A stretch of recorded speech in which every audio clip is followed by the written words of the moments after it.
Every morning, you wake up and believe you are the master of your own life. You believe in choice. You believe in consequence. But what if the world was just a performance? What if the future was already written in stone, and your every choice was nothing more than an agonizing, predetermined step toward a fate you couldn't escape?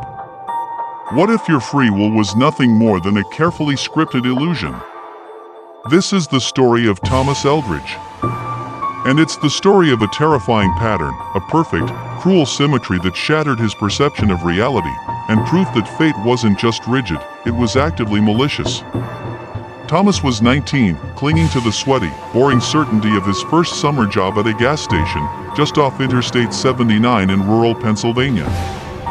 It was 1999. The kind of humid Tuesday afternoon, where the air hung so thick and heavy you could taste the static electricity. He was wiping down a pump, the scent of stale coffee and unleaded gasoline heavy in his nostrils, when he heard it. That sound. The sound that rips reality apart. The screech of tires, too late, followed by the sickening, tearing, metallic crunch of impact. He sprinted to the edge of the lot, skidding on the loose gravel. A small, faded blue sedan, it was always the blue sedans, was crumpled, impossibly mangled around a highway barrier. The police arrived, the sirens wailed, and the air filled with the sharp, acidic smell of oil and burnt rubber. Thomas, frozen and nauseated, didn't notice the police tape or the flashing lights. He focused on the details, the specific, faded "Have a nice day" bumper sticker on the car's rear. The exact splintered angle of the metal barrier. And he focused on the officer, a young man, grim-faced, whose name on his badge read, clearly, Harrison. It was a terrible, tragic accident. And for weeks afterward, it clung to Thomas like a shroud. He jumped at loud noises. Sleep became a cycle of cold sweats and sudden jolts awake. He would obsessively replay the moment of impact, trying to remember if there was anything he could have done, a flash of headlights, a shouted warning, anything to stop it. The only person he could talk to was his best friend, Ben. Ben, a man who believed the most inexplicable event in the universe was how they ran out of pizza on Tuesdays. They were nursing lukewarm beers in Thomas's messy apartment weeks later. Thomas said, "It's the pattern, man. It wasn't random. I keep seeing the car. I keep seeing the guardrail," Ben replied. "Dude, you saw a car crash. That's what happens when people drive 80 miles an hour near a turn. It's Newton's third law, not Nostradamus." "No, listen. Today, a guy dropped his coffee cup right outside the station.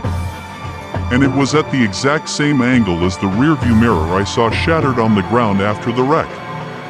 The exact angle." "That's not normal," Thomas answered. Ben, sighing and pulling a piece of crust from his beard, he said, "Thomas, you have witnessed a tragic, traumatic event. You know what your brain is doing? It's trying to build a narrative to cope. It's a trick. It's like when you buy a red Honda, and suddenly every car on the road is a red Honda. It's called," Thomas interjected, "it's called the future, Ben." And I think someone hit replay on the cosmic DVR. Ben, while leaning back and taking a big gulp of beer, muttered, "All right, fine. Here's my professional psychological diagnosis. You're suffering from chronic gas station trauma.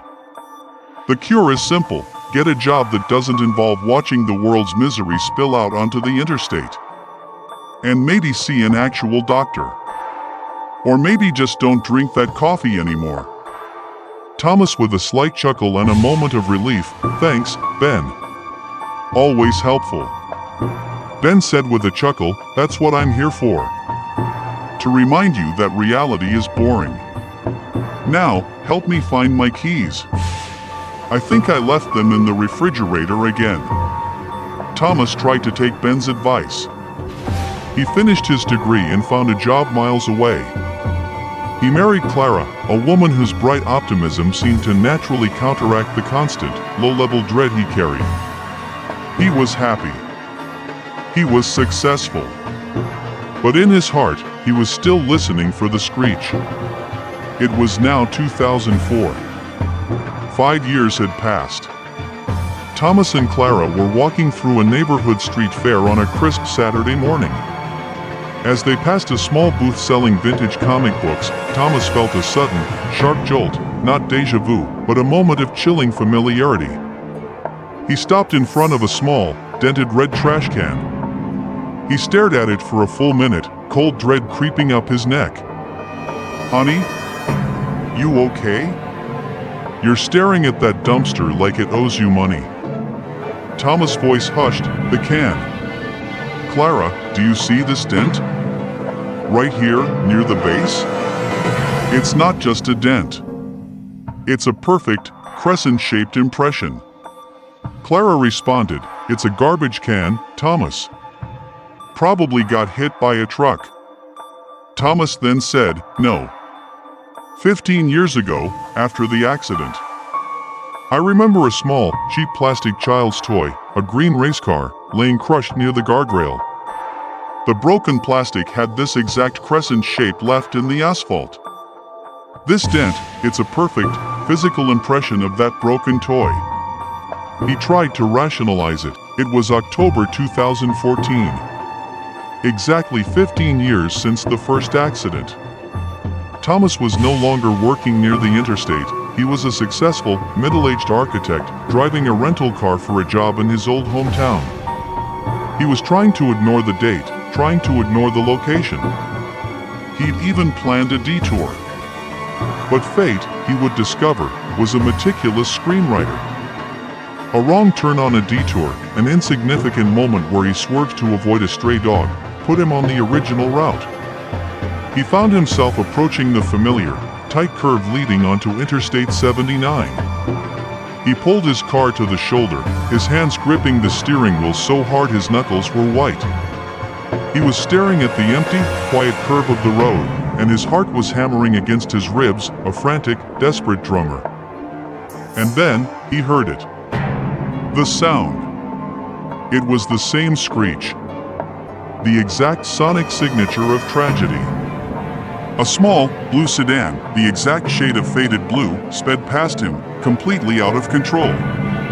Thomas saw the faded "Have a nice day" bumper sticker. He saw the passenger gripping the dashboard, screaming. He was forced to watch, in horrifying slow motion, as the car wrapped itself around the highway barrier, down to the last, brutal detail of splintered metal.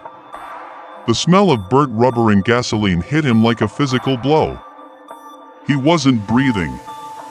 He was merely a passive observer in a play he had already seen.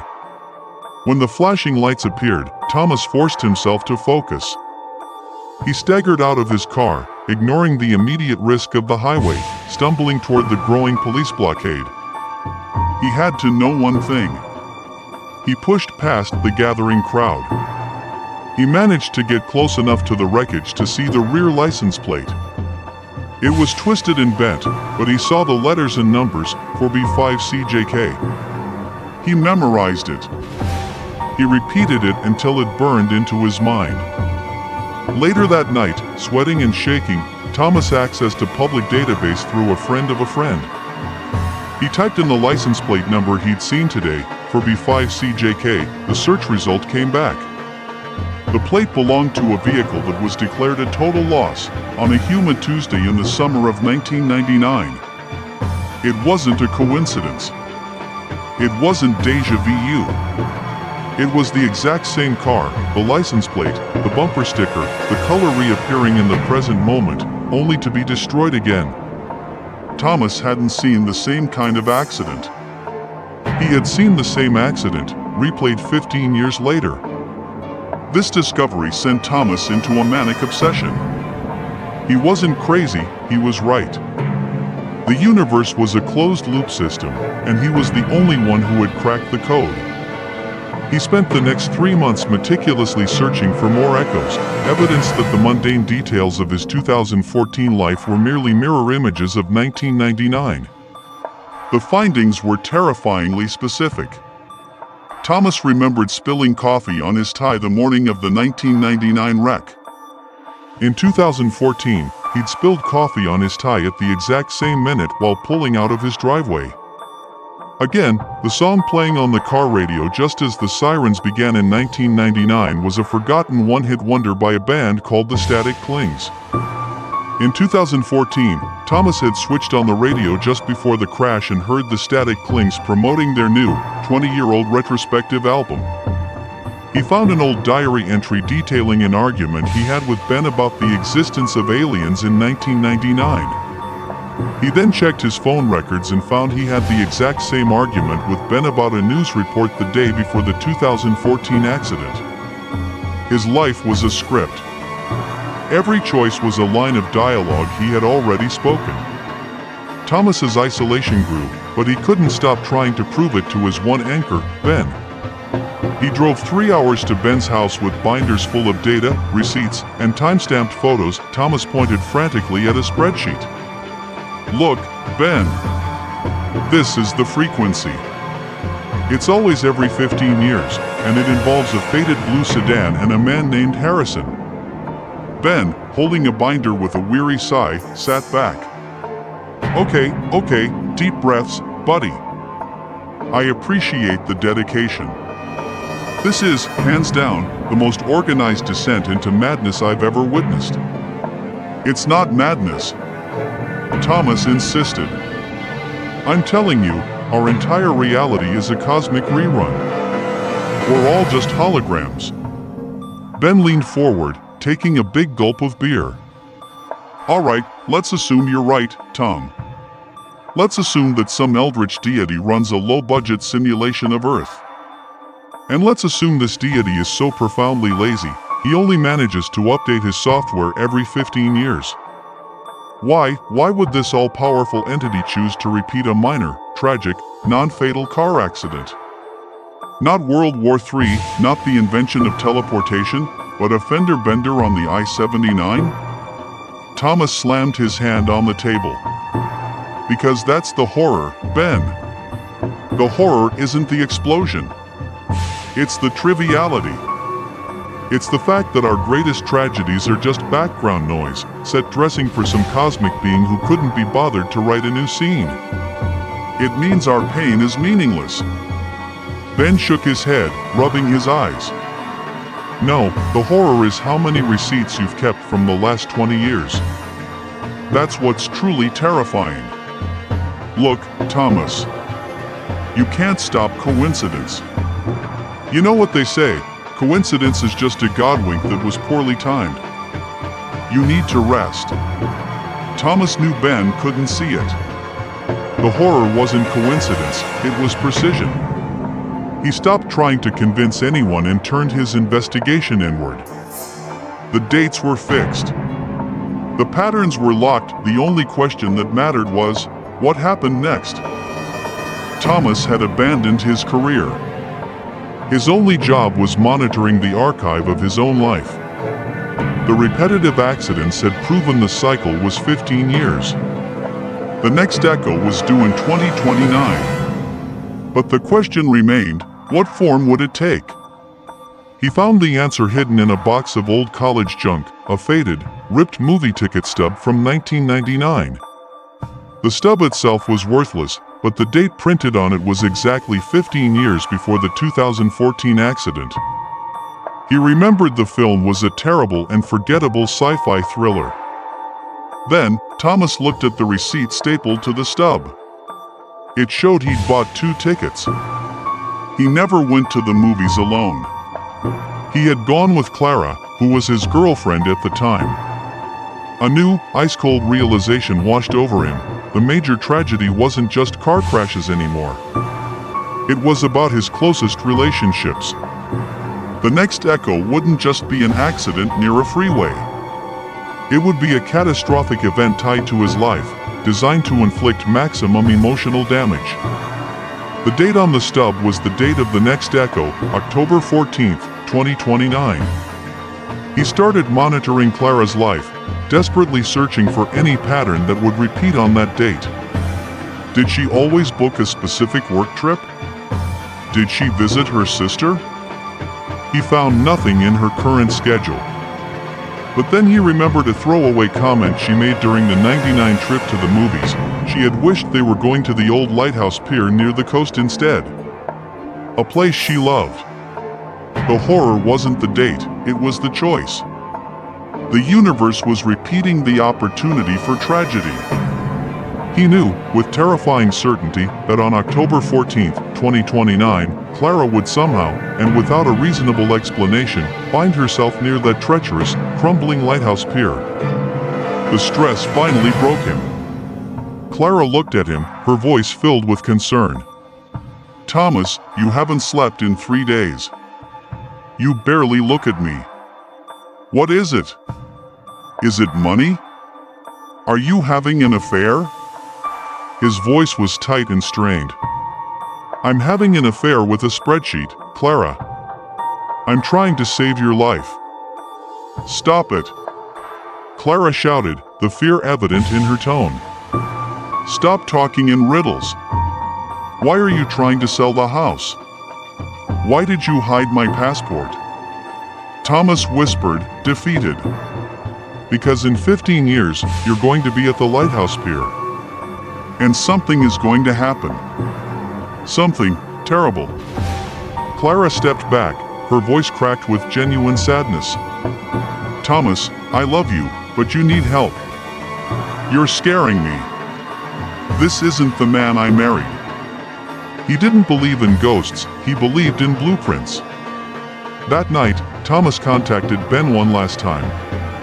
"I need you to do something for me," Thomas requested. "In October 2029, if I call you, you have to drive to the old pier and physically stop her." Ben scoffed. "Tom, you sound like a rejected time travel movie script." "Look, I'll put it in my calendar. But you know I'm terrible with directions. I'll probably get lost, find an amazing taco stand, and forget why I was there. That's my destiny."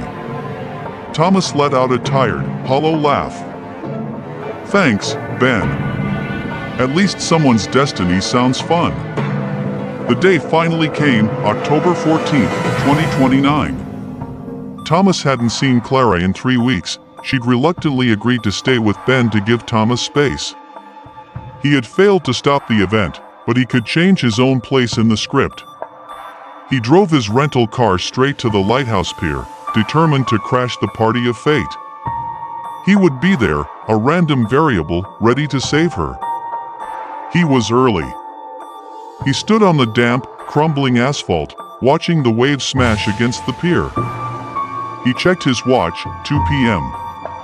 The scheduled time of the tragedy. Nothing happened. He had done it. He had changed the future. He felt a wave of dizzying relief. He looked down and smiled, his hand resting on the low concrete railing. And then, he saw it. Resting right next to his hand, just on the railing, was a small, dented red trash can. The perfect crescent-shaped impression of the child's green toy was clearly visible near the base. The echo had followed him here. He stared at the can, his heart seizing in his chest. The echo wasn't a warning about Clara. The echo was about him. He suddenly remembered the original movie ticket stub from 1999. He hadn't just bought tickets, he'd also bought a specific, brightly colored plastic child's toy at a vendor stand near the pier, and later gifted it to Clara's young niece. He had driven home, forgetting he had left the toy on the trunk. It had fallen off and been crushed near the I-79, creating the exact crescent mark he saw. Thomas realized with catastrophic certainty, the accidents weren't the point. He was. He frantically looked out to the pier. He saw a blue car, not a sedan, but a small, faded blue hatchback, driving recklessly fast along the pier, trying to beat the rising tide. In the passenger seat, he saw a terrified face, screaming. It wasn't Clara. It was Ben. Thomas hadn't realized that when Clara stayed at Ben's house, Ben would have been the one driving her to the pier, exactly as Thomas had requested him to do a year ago, fulfilling the final echo of the faded blue car driven by a man Thomas knew. Ben's destiny was the taco stand, the spot he was driving to when the tide pulled the pier out from under the car. Thomas Eldridge had tried to save his wife, but in his attempt to change the past, he had only guaranteed the future. He had inserted his best friend into the inevitable script. He had dedicated 15 years of his life trying to prove he had free will. But in the end, Thomas learned the most terrifying lesson of cosmic horror: you are not the actor in the play. You are the stagehand, moving the pieces of the puzzle that was already completed. He hadn't changed anything. He just helped the script finish its run. The echo was complete. The loop was sealed.